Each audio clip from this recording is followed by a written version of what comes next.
Hello, readers. Welcome back to the Litdulterous Whore. I'm your host, Stacey. If you have spent any amount of time on Instagram or Book Talk in the last couple of weeks, you've probably seen a trend going on, and it's called 10 before the end. And it's where Bookstagrammers or Book Talkers are giving you the books that they want to finish between now and the end of the year. Now, I did it last year. If you've been watching my show for the past year, because it's almost been a year since I started, which is crazy. I actually can't believe I've been doing this for a year already. But I did a 10 before the end last year. Well, this year I thought, let's do things a little differently. I thought what I would do is I would take the list of the top 10 books I have this year already, my favorites, and see if anybody could recommend me a book that could knock one of my top 10 off of my list. So what I did was my top 10 before the end are based on recommendations from other Bookstagrammers and what their top read of the year so far was. And I've done it a little earlier this year because obviously 10 books that I hadn't anticipated reading are now on my TBR, which might be a little bit of a feat because I already have a lot of things I want to get through. But I really wanted to see whether or not anybody's top recommendation for the year were going to knock any of mine off the list. But before we get started on today's episode, I'm going to let you know what you can find out in the wild today because it is publication day. So the first one on the list of what you can find is A Love Letter to Whiskey by Candy Steiner. And that one is a contemporary romance. A Merry Little Lie by Sarah Morgan. And that one is a holiday romance. I've seen this one so many times on Bookstagram. And I actually had no idea it was out today, but I've been seeing it a lot. It looks like it's a pretty good read. Next is All of Us Are Murderers by J. Charles, and that one is a historical romance. Next is Atlas of Unknowable Things by McCormick Templeman, and that one is horror. I just literally finished the ALC that I got a couple months back yesterday. It's well worth the read, well worth it. I actually kind of wished I'd read it instead of listening to the audiobook, but whatever. Next is Children of Ash by Alison Addison, and that one is a historical romantasy. The cover looks pretty cool. Next is Cinder House by Freya Marsky, and that one is a gothic suspense. This one's on my pile. I just haven't got around to it yet. It's Crafting for Sinners by Jenny Kiefer, and that one is a paranormal supernatural horror. Yeah, baby. Dealing with a Desperate Demon by Charlotte Stein, and that one is a paranormal romance. Again, I just haven't got around to it yet. I'm really behind on my arcs, trying to catch up after my operation. I love the title of this one. Fucked Up Fairy Tales by Liz Gotuko, and that one is a humorous short story. Just love the title. Loved it. And then we have Dust Storm by Maggie Gates, and that one is a Western romance. Lots of romance out today, which I thought was kind of interesting. We might have complained. We're getting to that season, right? Heart of the Lover by Lily King, and that one is a coming of age book. Higher Magic by Courtney Floyd, and that one is a dark romantasy, and it's in the horror genre. And last, but by no means least, How to Fake a Haunting by Christia Carmen, and that one is a paranormal thriller, also on my TBR. Like I said, I'm really far behind.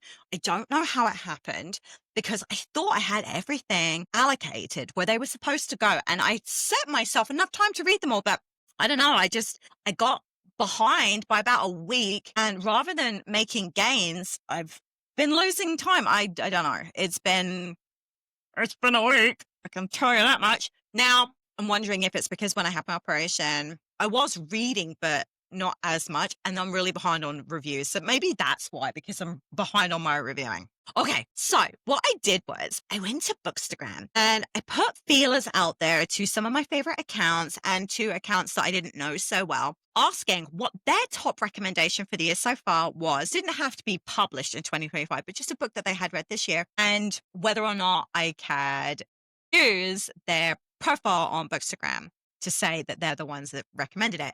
I did not expect so many people they just kind of hit me all at once. And I had like 300 book recommendations. And while some of them were already books I'd already read, I discarded them pretty quickly. Some of them were, somebody recommended a book. It was like 6 in a series. I'm like, I don't have time to be reading 5 books ahead to get to the book that you think was the best of the year. So I discounted anybody that did that as well. And then I think somebody recommended a memoir, and I'm like, yeah, I've got no bandwidth for any more memoirs this year. I'm tapped out for nonfiction. But I thought I'd tell you guys what books I have on my list currently, because I actually did an episode with the Toppling TBR with Hannah, and we had picked our top 10 of the year so far. It has changed. Anyone that's going to say, well, what are the chances that you're going to change your mind on your list now?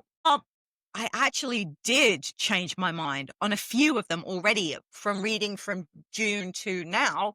When I checked my list, but 4 of them fell off and I actually replaced some. So there is a really good chance that I might just do that. But before I get stuck into the meat and potatoes of my episode, I wanted to let you guys know that on Friday, I have my very first author interview. J.L. Rosenauer is coming on my show on Friday to talk about her release. She has released a book coming out on October 13th called Black Wing and Shadows, and it is a dragon fantasy. Literally just finished reading it, and I actually thought it was pretty good. I haven't written my review yet, but I just finished writing all my interview questions for her, and I'm really excited to finally get to sit down and talk to somebody about their book. So I'm really hoping that you guys will join me on Friday for that author interview. Okay, so getting back to it. God, I'm so excited.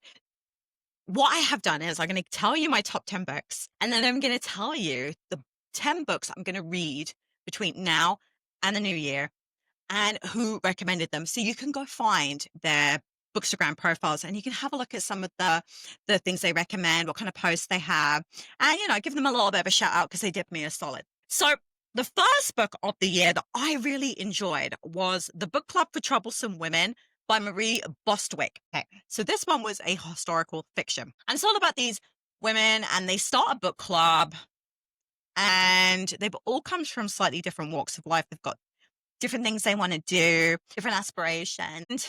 This book club really helps them come into their own, figure out that they can be who they want to be, and they're there to support each other in a group. And I really, really enjoyed this book. I thought it was really well written. I thought the characters were really good. I really enjoyed it, and I actually didn't expect to love it as much as I did. And the fact that it's in my top 10 speaks volumes, because I have read a lot of books this year.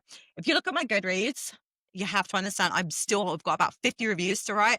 I'm sitting already at almost 400. So yes, I do a lot of audiobooks, but to have 10 books out of that many, and that one made the top, you have to appreciate that it's a really good book. Then these are in no particular order. Don't think this is my 1 to 10, because they're not. It's just my top 10 books, no particular order. Although if I had to pick a top book, it would be My Friends by Frederick Backman, because the book was absolute perfection.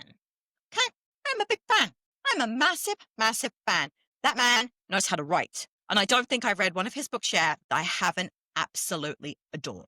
So that book, obviously, that was the next one on my list. Next was The Maid's Secret, which is part of the Molly the Maid series by Nia Prose. Now, I am a big fan of Molly the Maid. This book was a little bit less about Molly and a lot of the backstory of her grandmother, which I really liked, because we didn't really know a lot about how Molly came to live with her grandmother. We knew why, but we didn't know any of the deets, if you like. And we didn't know how they ended up together and in the situation they were in. And I really enjoyed the dual timelines to go with that. I don't normally, but I really did. It was good. And next was a book that actually replaced a book on my list, and it was Quicksilver by Callie Hart. Now, that one was a romantasy, and yeah, I really enjoyed it. So this girl doesn't realize that she has the power to manipulate and fill silver, and she ends up with the Fae, and she's got to make weapons so they can win their war, and she falls in love with the big Fae guy, which is, pretty typical for a romantasy, but I really enjoyed it. Lots of people complain about it. Like, you either loved it or you didn't love it. And I'm definitely one of the ones that really loved it. I cannot wait for book 2 to come out. I'm super pumped for that. This one stayed on my list because it's probably one of the best romance reads of the year for me so far. And it was First Time Caller by B.K. Borenson. Now, I did listen to the audiobook. I own a hardcover. It's on my shelf. But I really, really loved the audio. I don't know. I was charmed about this woman whose daughter calls into a love hotline trying to figure out why her mom doesn't have anyone in her life and she really wants her to. She wants to her mom to concentrate on herself. And then her mom ends up going on this talk show with the host who doesn't believe in love anymore. And it's watching them two like come together and the sparks fly. And it's just, I was charmed. Okay. I was totally fucking charmed. I went through the whole audiobook in one go. And then I listened to it again. Because that's what I do, apparently. If I don't have enough books to read, I went back and listened to it again, like weeks later, because I got it on a 7-day hold from the library and I didn't cancel the hold. So when it came up for me for the 21 days, I listened to it again, which was actually kind of nice because I appreciate it just as much a second time around. The Queens of Crime by Marie Benedict. And that one is a historical mystery. Now, this was a really interesting book because it takes crime writers, so all women crime writers, and they literally try and solve a real life murder. There's the men in their mystery writers club. Don't take them seriously. I really loved it. I really, really loved it. It was very, very good. Now, this book literally kicked another one off my list. It's called Remain by Nicholas Sparks. And he wrote it with that spooky guy that did The Sign and The Sixth Sense. I don't know how to say his name, so I'm not going to say it, but they co-wrote this. It's a paranormal romance. So basically it's this book about like grief and it's got some romance in there, paranormal as well, which I really enjoyed because that's not something that you usually get with Nicholas Sparks books. It's normally just the romance kind of it. So he literally, like, he tries to start over after the death of his sister and he really struggles with that because he spent time in a psychiatric ward. And she claimed to believe that before she died that she could see spirits.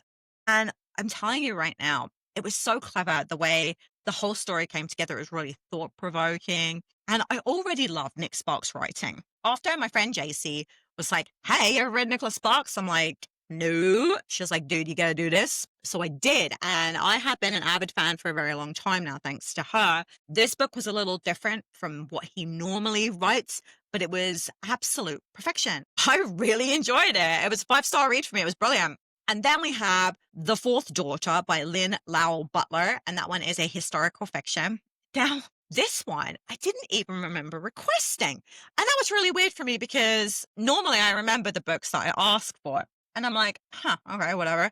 So it's all about this Chinese woman and she has kids and the father takes away her fourth daughter and gives her to another family to raise. And it was during a time where he was in the political arena. He was abusive. And she finally gets away from him. And this is years later and she's talking to her granddaughter and she thinks she sees the little girl that he gave away. Like it's like 50 odd years on, so this woman's in her 60s now. And she wants her granddaughter's help to see whether or not that is her daughter or if they can find her daughter. And it was powerful. Like I cried, I laughed. I was really charmed by the whole book. I literally just listened to the audiobook and then I ordered a copy because I was blown away. It was, you know what, it's pretty close to my friends. Like that's how close up to the top spot that it would have gotten have my friends not have been already read. So yeah, that one was brilliant. And then The Bane Witch by Ava Morgan. And that one is a romantasy. And this chick literally finds out that she is a witch when she goes to live with her aunt. And the kind of witch she is that she eats like poisonous things. And then she has to kill a bad person. Like it's ingrained in her. It was a really weird book, but I fucking loved it. And then, okay, so Lights Out was on my list as one of the best books I read of the year by Navissa Allen, Dark Romance. I switched it for the next book in the series, which was Caught Up, because Caught Up was so much better. It was so much better. I liked the kink. I liked the taboo. I liked the characters more. Like, it was brilliant. It made me wonder, because even though Lights Out was good, I'm like, Lights Out wasn't that good. You know what I mean? It was good. It was really good.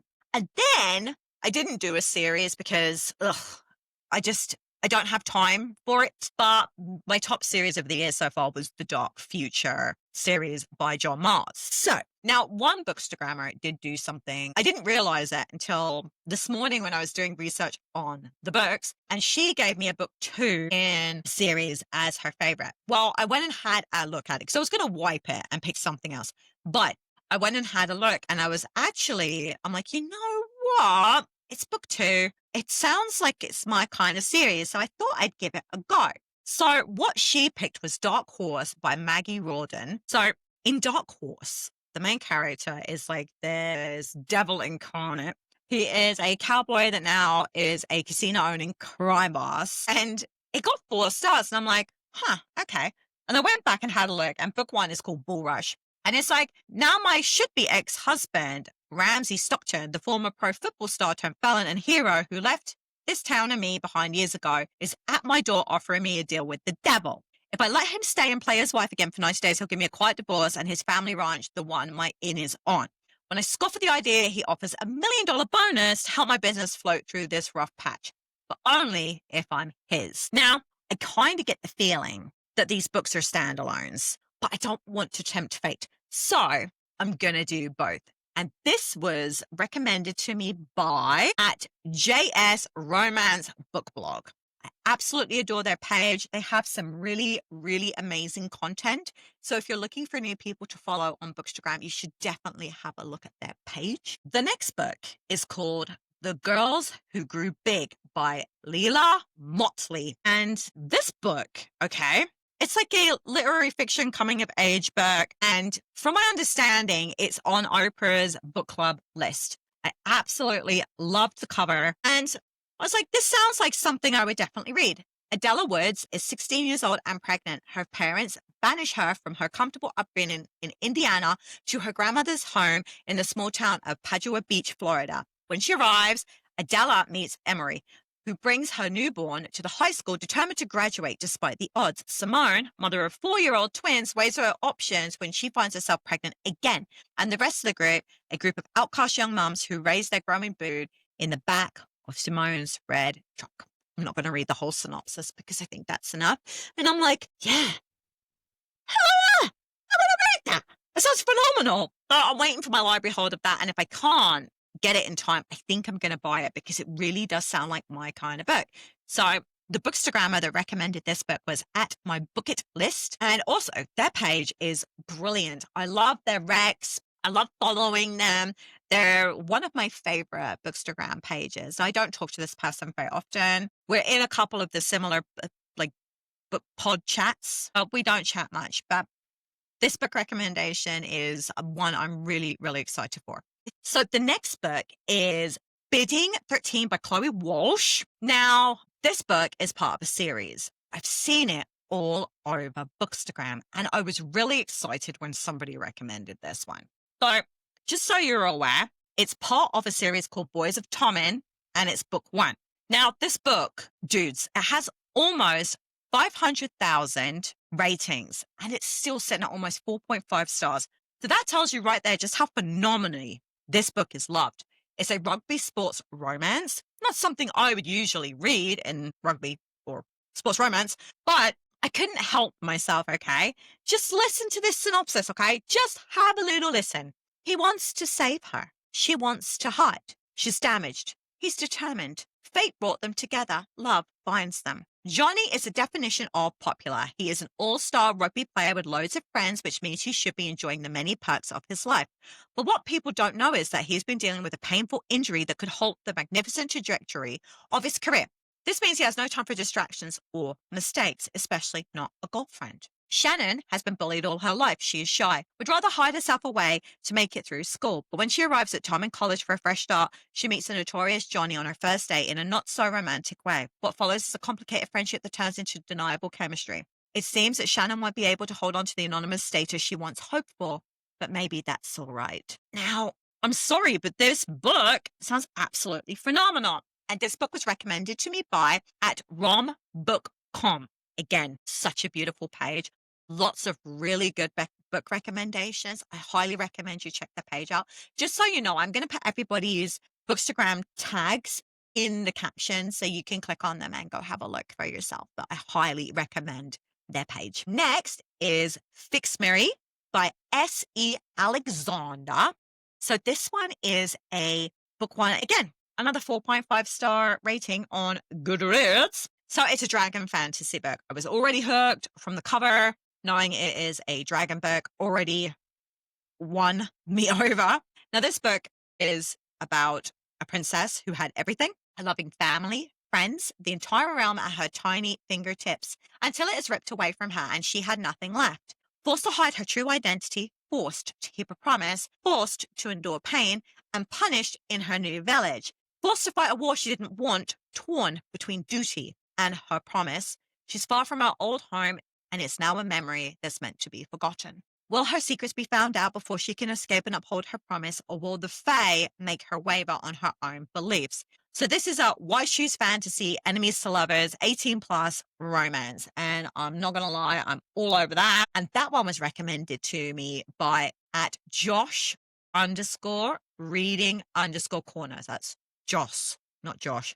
Joss. Oh my God. Okay, next is Ghostwriter by Julie Clark. Thank fuck I already own this book. I just hadn't got around to reading it yet. So it was all over Bookstagram. I got it as my book of the month pick. I'm behind, like I said, with my ARCs and my ALCs. And now I'm doing books for indie authors and podcasts. Yeah, I think I've bitten off just slightly more than I can chew. And I had to send a lot of my Libby holds into, like, I'm not ready for it. Like, there's a new feature on Libby where you can make it so that don't give it to me yet. And you go to the head of the list, and then you'll be the next person when you do decide if you've made it up the list that far, which I quite like, because I had to do that with half of the books that I had coming up, because I don't have time. Now, this one is a mystery thriller. It's set in the 1975s. And it's the Taylor family shatters in a single night when two teenage siblings are found dead in their home. The only surviving sibling, Vincent, never shakes the whispers and accusations that he was the one that killed them. Decades later, legend only grows as his career as a horror writer skyrockets. Ghostwriter Olivia Dunmort has spent her entire professional life hiding the fact that she's the only child of Vincent Taylor. Now on the brink of financial ruin, she's offered a job to ghostwrite her father's last book.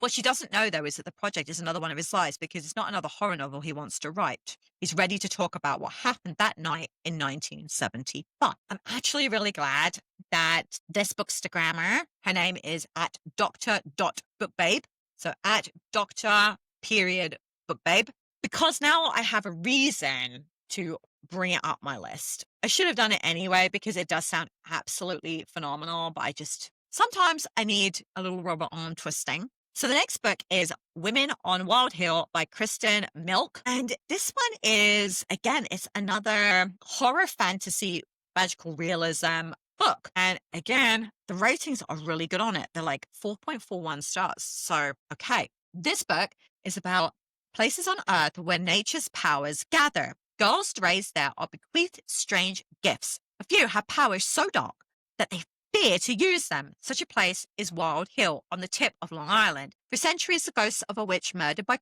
colonialists claim the beautiful and fertile Wild Hill until a young Scottish woman with strange gifts arrives. Sadie Duncan was allowed to stay. 5 generations of Sadie's descendants call Wild Hill home. Each generation more powerful than the last, and in the aftermath of a terrible tragedy, the last of the Duncans, now prophesied to be the most powerful of their kind, abandoned their ancestral. One of them, Bridget, moved to California and turned her dark gift into fame and fortune. Her sister Phoebe settled on a ranch in Texas, where women visit in secret for her tonics and cures. Phoebe's daughter Sybil has become a famous chef. Seemingly powerless, Sybil has never been told of the Duncan bloodline. Now Bridget, Phoebe, and Sybil have been brought to Wild Hill to discover their family's legacy. The old one, furious at the path mankind has taken, has chosen 3 powerful witches to turn the tide. The Duncans will fulfill their destinies, but only if they can set aside their grievances and come together as a family. Yeah, it's like she knew me. So this one was recommended by @Nikki_Ratchin. Again, I'm going to put her clickable link in the caption, so don't worry about that.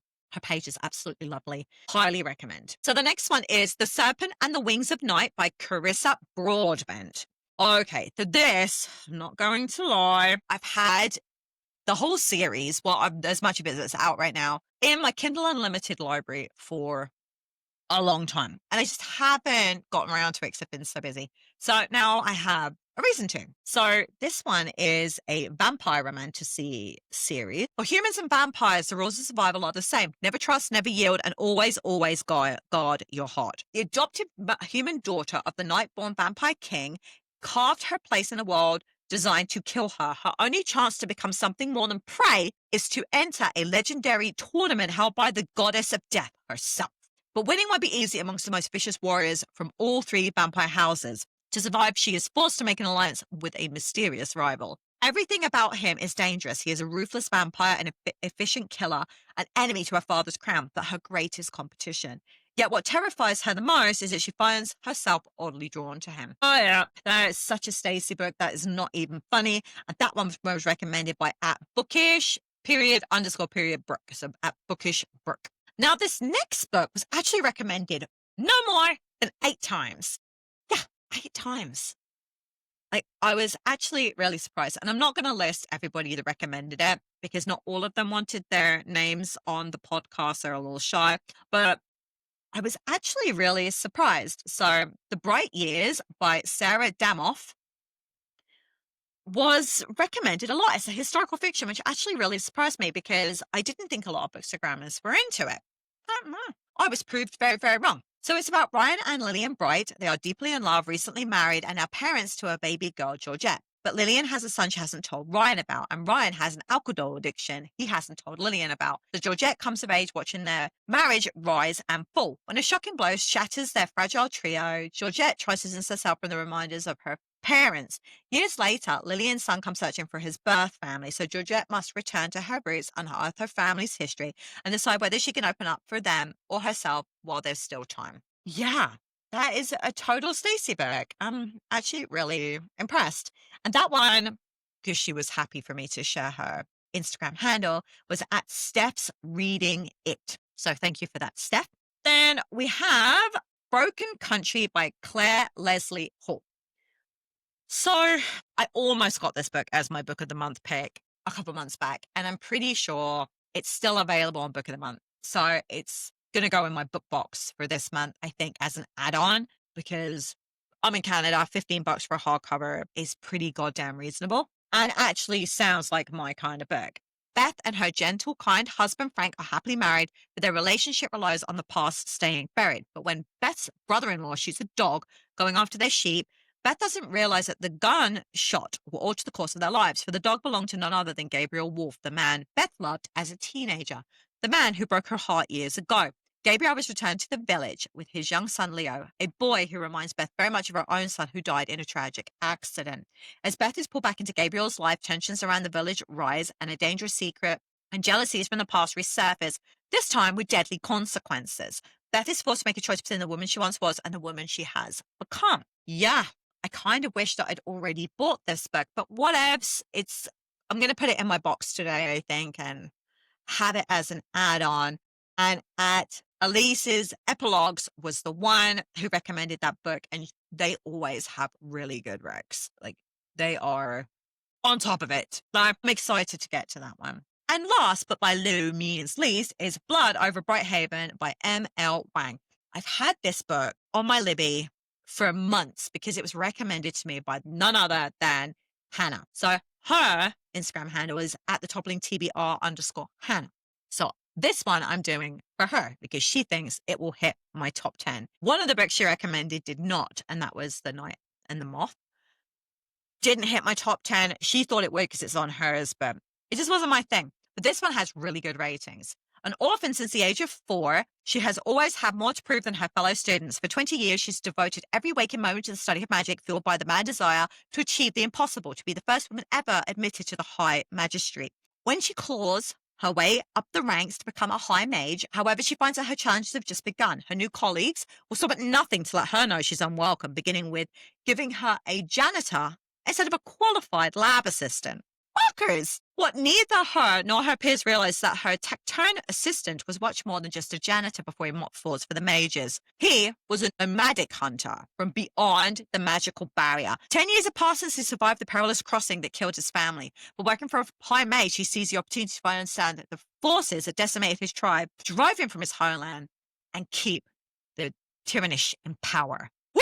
All right, Hannah. If that one doesn't make my top 10, I don't know what will. So I'm really intrigued to see if any of these really do knock any of my favorites off the top spot. I want to say that I don't think they're going to, but I would say that there is a good chance that some of them might. I don't know what ones I would take off. Like, this is a real conundrum for me because I love my books and I'm like, shit, son, what if it happens? I'm very excited to see if there are better books out there. Just so you know, on the top link TBR, me and Hannah have done part 1 of Tower of Dawn. You can find that episode on Spotify right now. We're going to be doing part 2 on Saturday, so I'm really excited for that. Part 1 was a little boring, I'm not going to lie.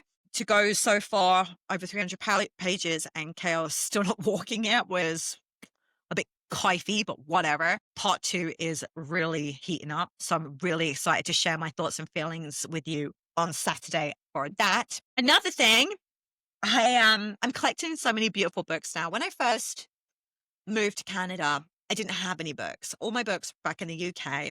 We had to sell them all off. There was no way to bring over that volume of books, and I was really sad. It was one of the worst things I've ever had to go through, I think, is to leave my books. So when I finally had a place where I could have lots of books, I kind of went a little nuts, and I bought a lot of books used because I was more about having and reading books than the hoarding part. And I found myself over the years, I've become a bit more purist and I like to have them as trophies. So I'm going to do an organization of these. I have a lot of mass market paperbacks and I think it's time to retire them. I think I'm going to go find some little free libraries to put them in. I have a lot of books that I will keep just for the fact that there's nothing wrong with them. They're good books. And I might use them to start learning how to rebind books because kind of went down a rabbit hole on Book Talk. And there are so many people rebinding their books into, they look special editions. So I have a lot of books that I'm going to go through, maybe have more of my pretty books over this way so that you can see them because I don't know, I like my shelves and you can't really see anything. And I want more of my bookmarks to be able to be on display. So I'm going to be spending some time this week doing that. My kids, fortunately, are home because the teachers went on strike. I hope they get everything that they're asking for, but we could be home for weeks with them because it doesn't look like anything's going to change in the near future. So it's very frustrating. So if you hear any banging, that's why. But I'm very excited to start a new journey in my bookish life. And I'm really happy for that. And I just want to say thank you to everybody that emailed me to make sure that my operation went well. I didn't even know anyone really paid attention to what I was saying. So to have people actually reach out by email was actually really touching for me. I am fine. I'm doing good. 2 weeks now and I'm pretty much pain-free and back to normal. I still have recovery to do, but I'm feeling really good. So thank you for inquiring about my health. I was very touched. So if you enjoyed this episode, give me a subscribe on YouTube at Litdulterous. Give me a subscribe on Spotify. The more followers I get, the more the algorithm will push my episodes out to other people on Spotify. And if you give me a 5-star review on there, that would be great too. Everything that you do is free for you to do. It doesn't take any time at all, but it means the absolute world to me. It's absolutely priceless. You can find me on Instagram at Litdulterous Whore. Find me on TikTok at Litdulterous. You can find me on Facebook at Litdulterous. You can find my book merch stores at the Bookalorian Designs. That's on Facebook. You can find my website, bookaloriandesigns.com. Etsy is bookaloriandesigns.etsy.com. Yes, I know that we have problems with our shipping right now. Canada Post has gone on strike, so I'm finding it a little hard to do cheap shipping in Canada right now, but nothing has changed from my American counterparts. You can keep ordering as normal. I am tariff-free. Don't worry about that. It's all good. The Lioness of Literacy is my blog, so it's thelionessofliteracy.com. You can find all my reviews there. I hope you have a wonderful reading week, guys, and I will see you on Friday when I do my very first author interview. I'm so pumped. Take care, readers.